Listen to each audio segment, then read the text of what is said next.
Well, the Western Cape is expecting to see a different sort of curve when it comes to its COVID-19 infections. The province, of course, still recording the highest number of people who contracted the coronavirus. Also giving an update today on its way forward. Our reporter Aisha Ismail is following that story for us. She joins us now live. So Aisha, let's talk about the implications here and what the city is saying regarding its likely peak. Okay, so Shahan, at the Western Cape Premier's weekly Digicon, where he gives the people of the Western Cape an update on where we are with the COVID-19 pandemic, it was stated today that this peak has now been delayed, and the early predictions that the peak was supposed to take place now at the end of June, early July, was based on available data and patterns at the time. But also remember that because it's a new pandemic, we've never dealt with this before, and health experts are saying there's no natural history to go on. So based on the current information, current data, current patterns, they're now predicting that the COVID-19 peak in the Western Cape will now take place in early August, but this is now likely to be flatter, longer and later. And Western Cape Premier Annan Windey kind of likened this to Table Mountain.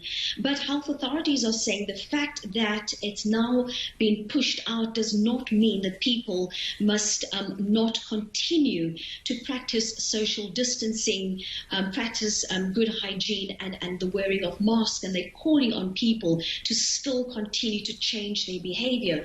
And this is what the head of health, Dr. Keith Cloete, had to say.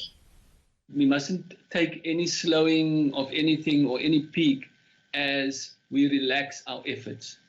That is the single biggest message that we have to get out.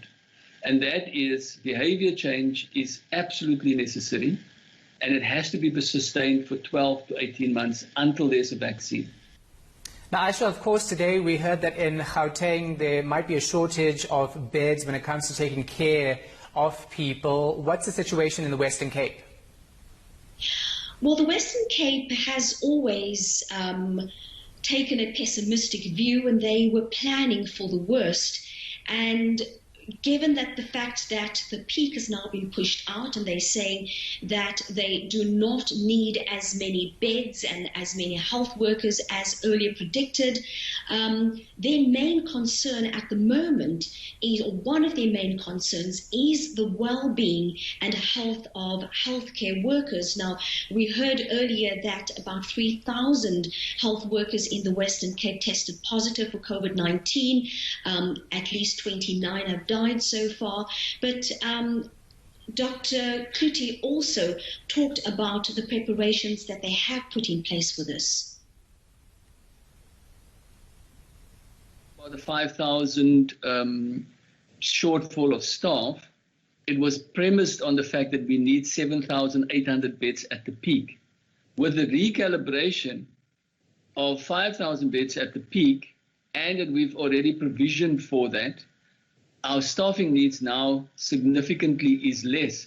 Because if you want to get 5,000 people, it was to make sure that at that very high peak, we have sufficient people to cope. Now we need fewer people, but we need people to be sustained over a longer period of time.